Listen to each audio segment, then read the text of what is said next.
तो आज की जो टॉपिक्स होंगी हम उसको पहले आइडेंटिफाई कर लेते हैं क्या क्या हम डिस्कस करने वाले हैं आज। हमने अलग से भी कई लेक्चर आपके लिए बना रखा है। आज ये जो लेक्चर होगा आपका जनरली पॉलिटी से रिलेटेड है और काफ़ी इम्पोर्टेंट भी ये आर्टिकल है। तो इस वजह से मुझे लगता है कि हम इसको थॉरो तरीके से मतलब इन डेप्थ में जो है कि डिस्कस करें स्टैटिक्स पार्ट को लेकर के जो न्यूज़ में काफ़ी दिनों से है, मतलब पिछले 1.5-2 साल से है। मैंने कई डायमेंशन से इसको कवर किया है, बट आज का जो मैं कवर करूँगा इसको एक अलग perspective and point of view से डिस्कस करेंगे, जिससे ये हो सके ना कि हमें किसी अदर सोर्स या रिसोर्स की ज़रूरत ना पड़े। अगर आपसे कोई जैसे मान लिए कि इस आधार पे इस लेक्चर्स के बेस पे अगर आपसे कोई कुछ कहे तो आप हमसे कमेंट बॉक्स में बात कर सकते हो। ठीक है, जो ऑनलाइन मुझे लोग देखते हैं। दूसरी चीज़ यह भी है कि जब हम बात करेंगे यहाँ पे आज लेकर के चीज़ों को कंसीडर करेंगे कि नहीं हमें कैसे सभी सिनेरियो को स्टडी करना होता है। जनरली इस समय बात चल रही है जैसे अ, इस समय जो रूलिंग पार्टी है सेंट्रल गवर्नमेंट में भारतीय जनता पार्टी, इसका ये कहना है कि अब की बार 400 के पार, राइट, इस बार फिर से मोदी सरकार जैसी कुछ स्लोगन्स होते हैं। तो दरअसल बात की जा रही है कि मिस्टर मोदी का जो डिक्शनरी है एंड अपोजिशन का स्लोगन वर्स, ठीक है, मोदी डिक्शनरी वर्सेस अपोजिशन जो कि स्लोगन। तो इस पॉइंट ऑफ व्यू से हम डिस्कस करेंगे। दरअसल मेजर जो टॉपिक्स है इसमें ruling versus opposition rule plus physical relation between centre and states के पॉइंट ऑफ व्यू से। कॉन्टेक्स्ट क्या है, अभी केंद्र सरकार ने जो गवर्नमेंट ऑफ इंडिया है केरला में कुछ अलग तरीके की इनफैक्ट की फाइनेंशियल इमरजेंसी की भी बात की गई थी। और वहाँ के गवर्नर के द्वारा प्रेसिडेंट से हमें पता होना चाहिए 3 तरह की इमरजेंसी होती है। National state finance emergency under article 352 356 and 360।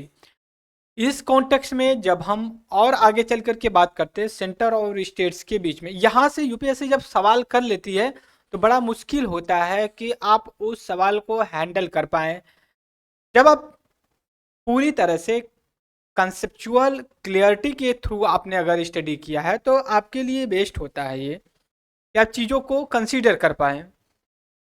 अब यहाँ पे अगर मैं आपको दिखाऊं तो जो सेंटर स्टेट के बीच में रिलेशन की बात आती है इसमें लेजिस्लेटिव रिलेशंस की बात होती है एक, और दूसरा एडमिनिस्ट्रेटिव रिलेशन की या फिर एग्जीक्यूटिव रिलेशन की और फाइनेंशियल रिलेशंस की बात करते हैं।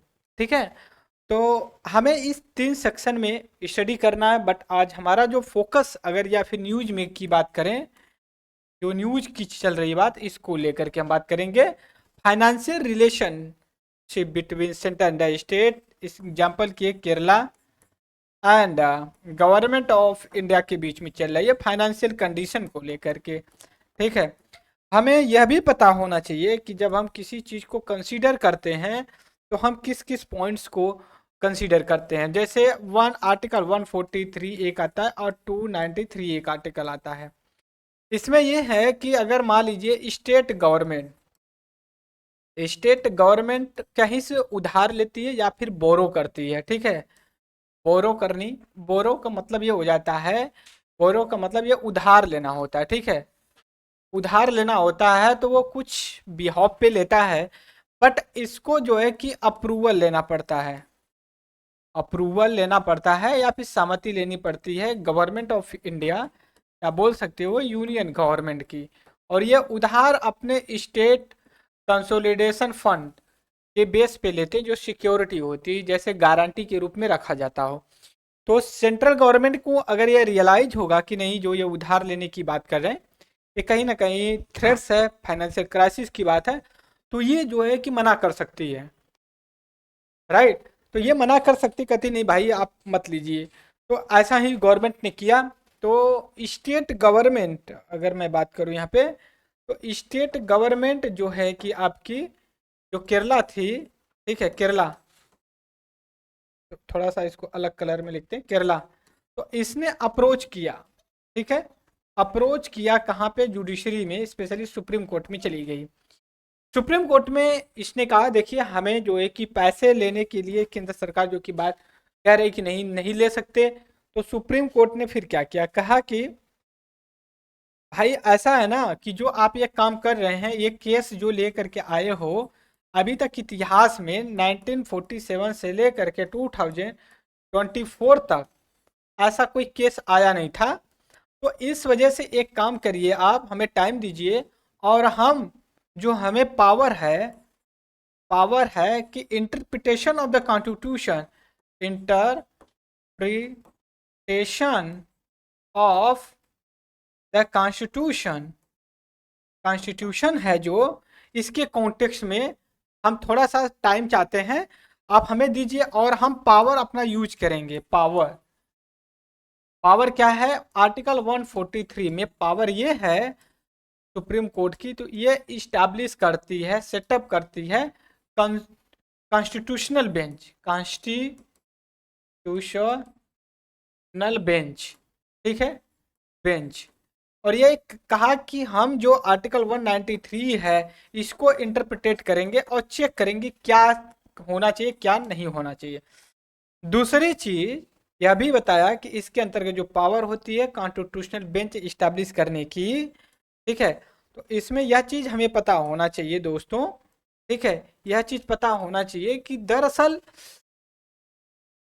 जो मतलब ये पता होना चाहिए जो कॉन्स्टिट्यूशनल बेंच है कॉन्स्टिट्यूशन के इंटरप्रिटेशन के लिए की जाती है।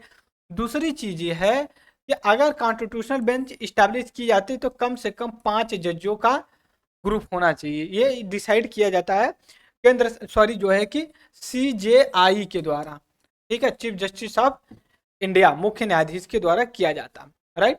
अब हम चलेंगे थोड़ा सा बैक में चल करके हम बात करेंगे कैसा रिलेशन होता है किस किस फील्ड में।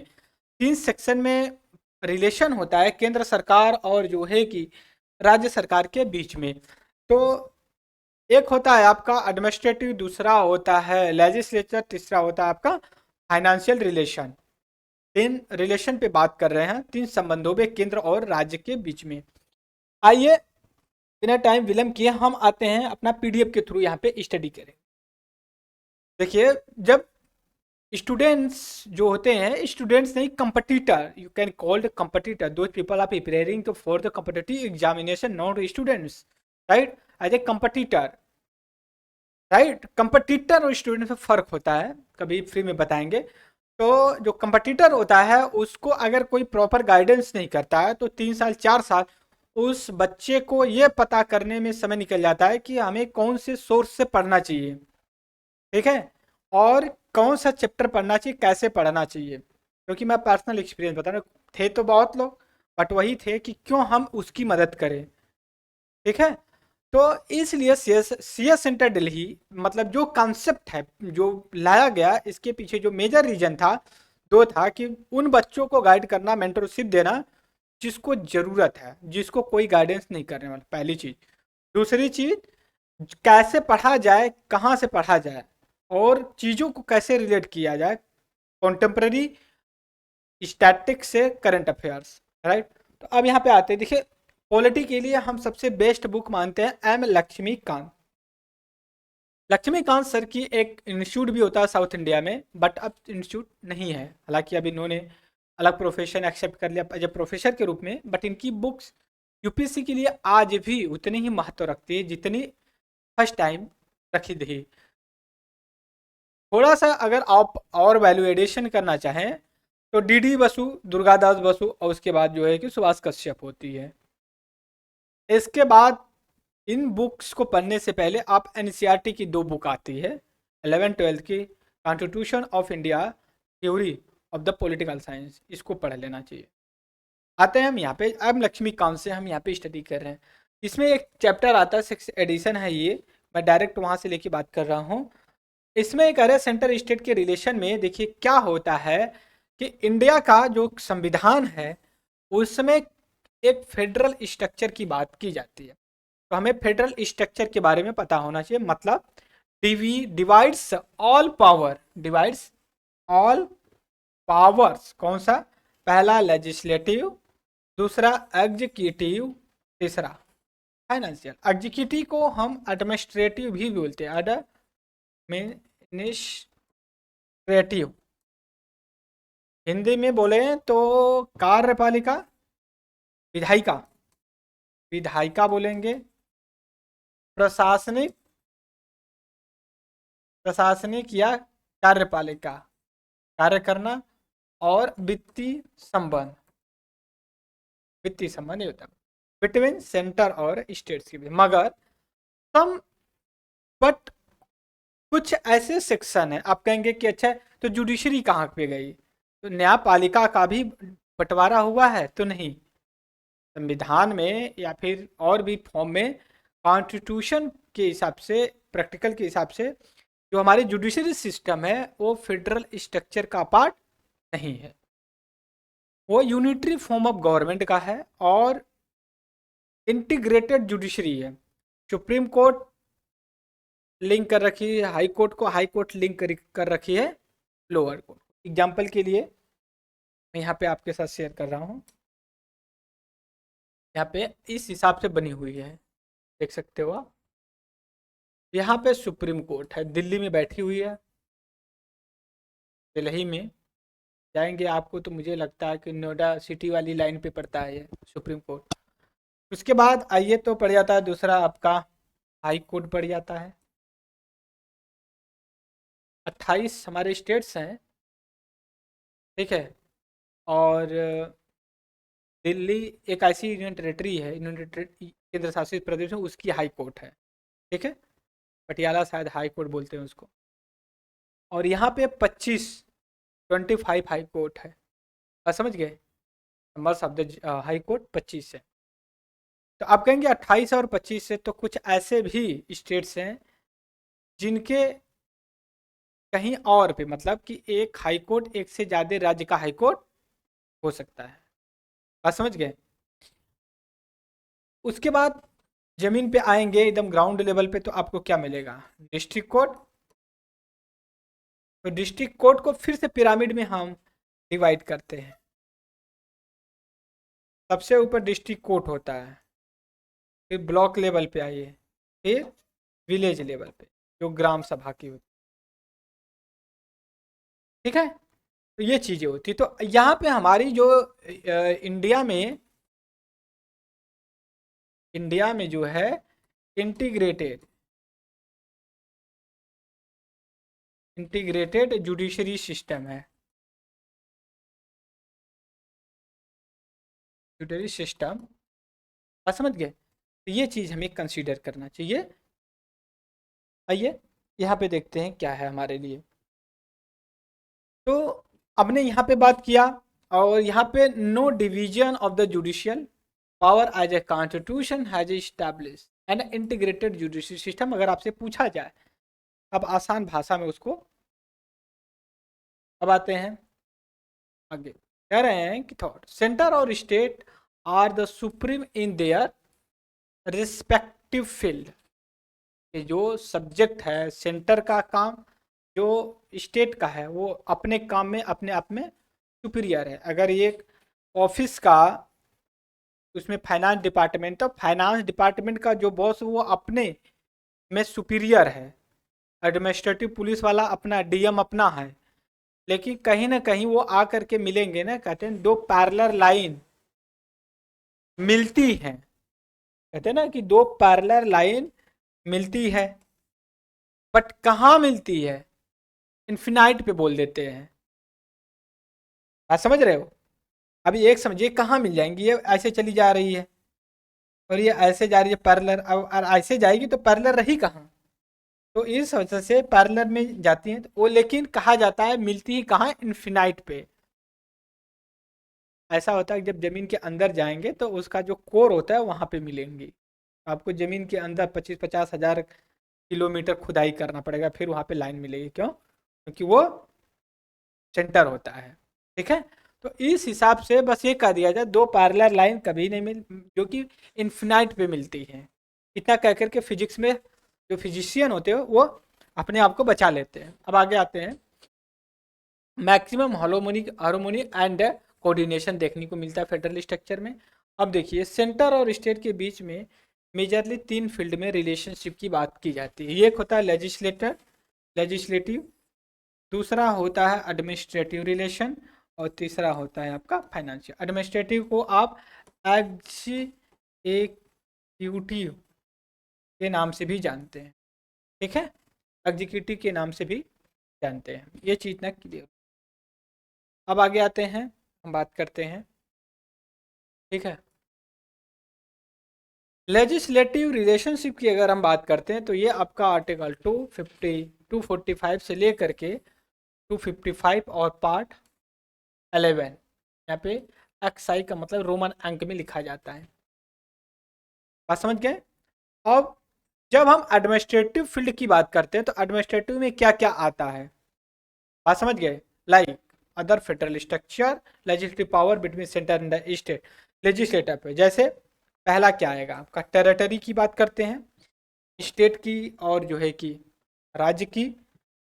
Distribution of the legislative subject जो हमारा बात करता है किसमें, जो 7th शेड्यूल है ऑफ द कॉन्स्टिट्यूशन में 3 लिस्ट है ना, यूनियन, स्टेट और जो कि कंकरेंट। फिर parliamentary legislature in the state field में, और centre control over the state legislation पे कौन सी कंडीशन में कैसे किया जाएगा, इसको हम 4 पार्ट में डिवाइड करें, 1 2 3 4। अब हम देखेंगे पहला टेरिटोरियल एक्सटेंशन की बात करेंगे। देखिए टेरिटोरियल एक्सटेंशन की बात कर लिए, जो सेंटर ने स्टेट के बीच में, ठीक है। पार्लियामेंट जो कि लॉ बना सकती है फॉर द होल और the any part of the India पे, पूरे भारत में लॉ बना सकती है। लेकिन जो राज्य होते हैं, केरला केवल केरला के सेंटर पे बनाएगा, उत्तर प्रदेश स्टेट के लिए, राइट।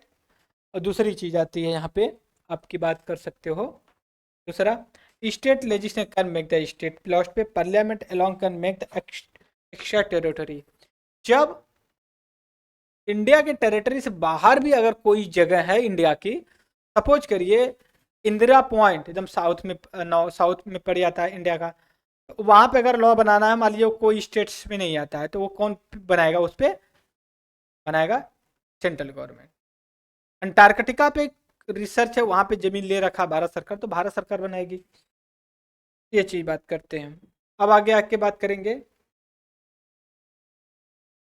मगर jurisdiction of the parliament in other word law of the parliament not applicable following cases में नहीं लगता, ठीक है। President can make the regulation for the peace in the progress good governance in the 5 union territory, Andaman and Nicobar, Lakshadweep, Dadra Nagar Haveli, Daman Diu and Ladakh. ये regulation so made has the same force. अब हम आगे आकर बात करेंगे, एक सेकेंड थोड़ा सा मैं,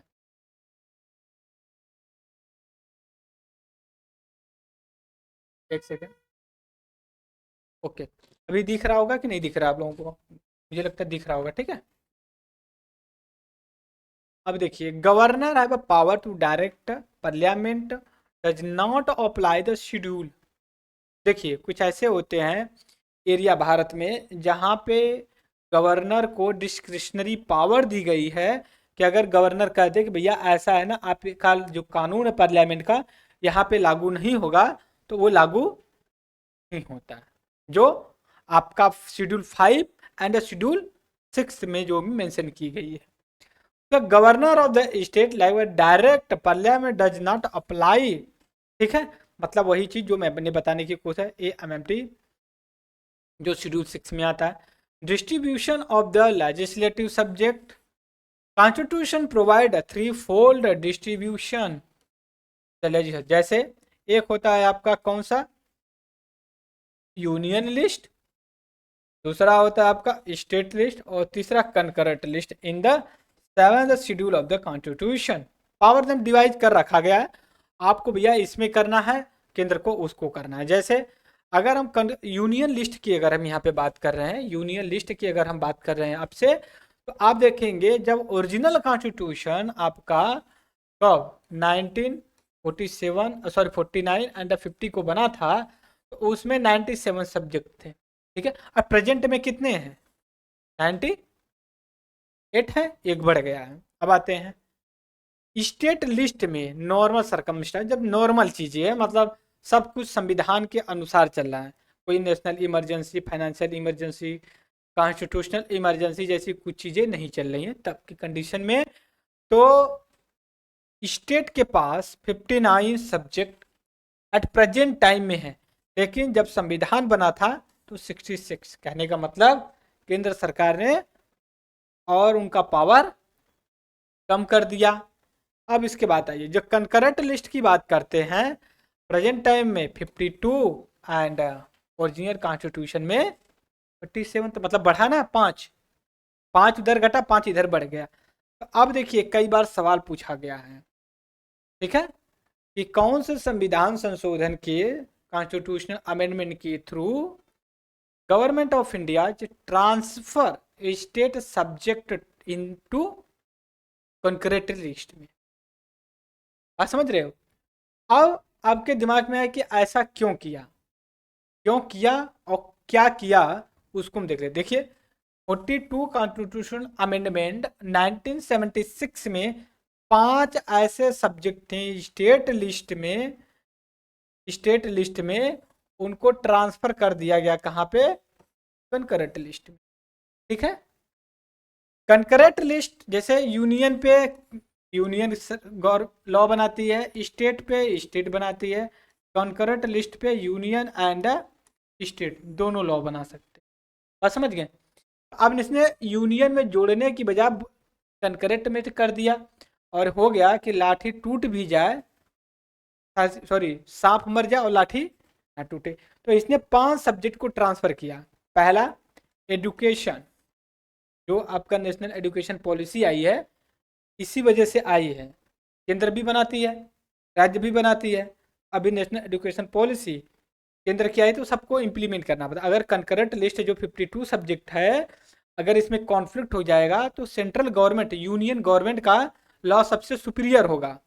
बस समझ गए? तो इस हिसाब से education, forest, weight and measure and protection the wild animal birds and administration of the justice, constitution and the organization all court except high court and supreme court, इस चीज को जो कि इन्होंने ट्रांसफर किया।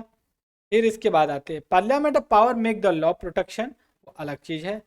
फिर जिसे मान लीजिए कि जीएसटी को ला दिया गया, उसको पावर है कि वो ट्रांसफर कर देता है। फिर अब हम चलेंगे नेक्स्ट पे, parliamentary legislation in the state subject, ठीक है। तो ये स्टेट सब्जेक्ट की बात कर रहे हैं। एक सेकेंड, थोड़ा सा हम भी देख लेते हैं जो हमारी नोट्स है, दे दीजिए। हम बात कर रहे हैं किस चीज़ को लेकर के, parliamentary legislation in the state subject, administrative sector की बात कर रहे हैं, ठीक है। ठीक है, यहाँ पे parliamentary legislature in the state subject, parliamentary legislation in the subject, ठीक है। अब देखिए पार्लियामेंट जो होती है, संसद हमारी है, वो राज्य सरकार की जो सब्जेक्ट है, स्टेट सब्जेक्ट है, किस केस में कानून बना सकती है। हमने कहा 3 लिस्ट है ना 7 शेड्यूल में, अगर स्टेट सब्जेक्ट पे बनाना है कानून तो कौन कौन सा ऐसी परिस्थिति होती है, स्थिति कि केंद्र सरकार लॉ बना सकती। पहला, जब राज्यसभा एक रेजोल्यूशन पास करे, कहे भैया ऐसा है ना कि ये सब्जेक्ट स्टेट का है, इस पे कानून बना दीजिए, तब बना दिया जाएगा। दूसरा, during national emergency under article 352, बात समझ गए, इस कंडीशन में कर सकता है। अगला, जब स्टेट कोई राज्य एक रेजोल्यूशन पास करे और कहे भैया आप इस पे देखिए कानून बनाइए, 2 या 2 से ज्यादा राज्य, उत्तर प्रदेश हरियाणा मिलकर के बात कर दें कि भैया ऐसा है, जो यूपी और हरियाणा का जो पीसीएस का एग्जाम होता है, आप इस पे जो है कि यूनियन गवर्नमेंट लॉ बनाए। इसके बाद आगे चलते हैं तो इम्प्लीमेंट इंटरनेशनल अग्रीमेंट, कोई भारत सरकार ने अग्रीमेंट कर लिया है कि भैया उत्तर प्रदेश में इस हिसाब से कर रहा हूँ। जैसे बांग्लादेश और पश्चिम बंगाल के बीच में लैंड डिवीजन या फिर ट्रांसफर का जो अग्रीमेंट था, उसमें स्टेट गवर्नमेंट बस नॉर्मल सा रोल था, भारत सरकार ने पूरा रोल प्ले किया था। During precedence rule under article 356 के अंतर्गत लॉ बना सकती है, क्योंकि यूनिटरी गवर्नमेंट। फिर उसके बाद ऐसा centre control over the state legislation, कौन से गवर्नर कैसे तो लॉ बनाना है कि सहमति से, वो तो प्यार से है। ये जो मैंने अभी बात किया है आपको ना कि parliamentary legislation in the state subject, ये प्यार वाली बात है, लेकिन जो जबरदस्ती वाली बात है ये है। अब इसी का दुरुपयोग इसमें बहुत ज़्यादा लोग कर रहे हैं। कैसे? जब से गवर्नर कोई बिल जो है कि रिजर्व कर ले प्रेसिडेंट के लिए, ठीक है, can reserve the certain type of the bill pass by the state legislature for the consideration of the president of India, president enjoy absolute veto. यही तो किए हैं इस समय केरला और राज्य जो कि केंद्र सरकार, केरला ने बहुत से लॉ पास किया, गवर्नर कुछ अपने पास रखा और कुछ जो कि रिजर्व कर दिया प्रेसिडेंट के लिए।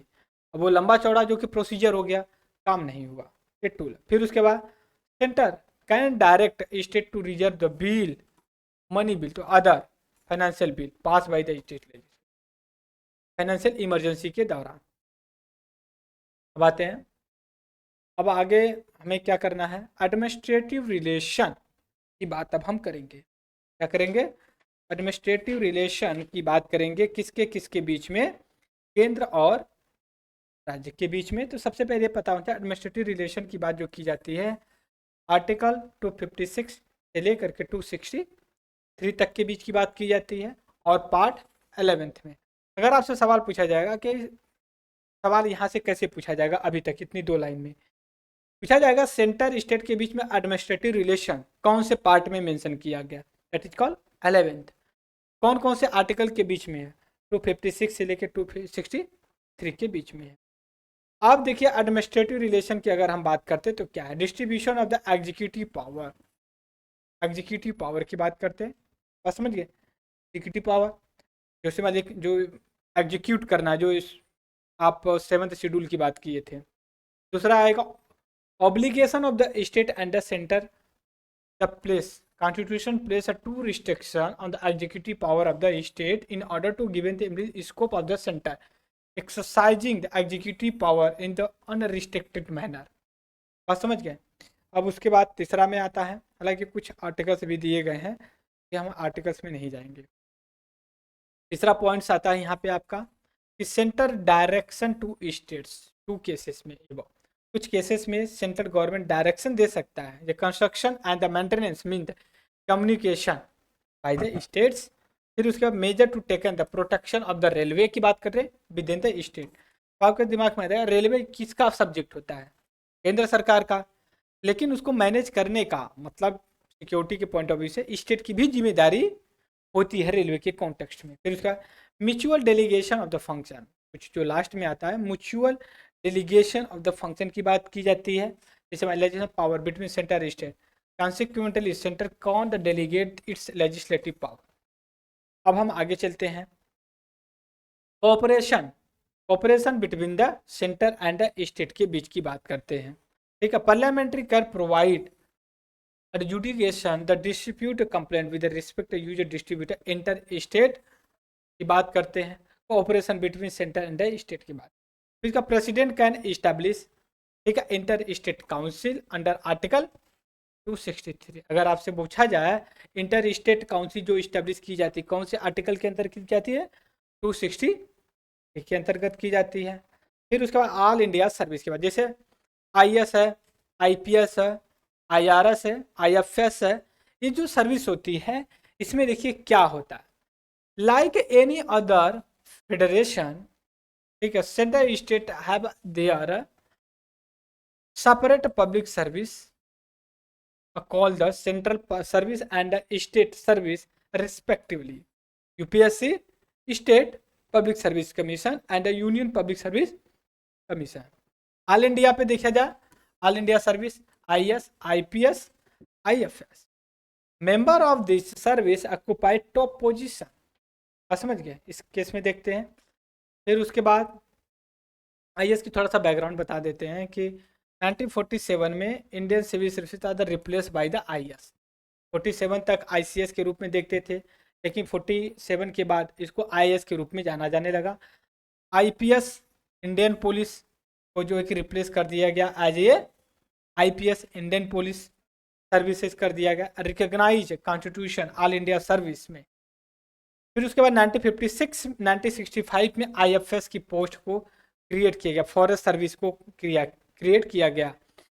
ठीक है, आज ये ऑल इंडिया सर्विस। देखिए ऑल इंडिया सर्विस की बात की जाए तो 3 सर्विस होती है, Indian administrative service IAS, Indian police service IPS and Indian forest service. इसका इस्टेब्लिशमेंट कब गया? 1966 में किया गया। अब आगे आते हैं पब्लिक सर्विस कमीशन। देखिए public service commission centre state relation की बात करें, चेयरमैन। अब देखिए 2 चीज़ें होती है पब्लिक सर्विस कमीशन के, आपको क्या लगता है, स्टेट पब्लिक सर्विस कमीशन या यूनियन पब्लिक सर्विस कमीशन? तो यहाँ पे हम बात कर रहे हैं कि स्टेट पब्लिक सर्विस कमीशन। तो इनके जो चेयरमैन और मेंबर जो होते हैं उनको अपॉइंट किया जाता है by governor of the states, but इनको रिमूव करने का जो पावर होता है only by the president of India के द्वारा।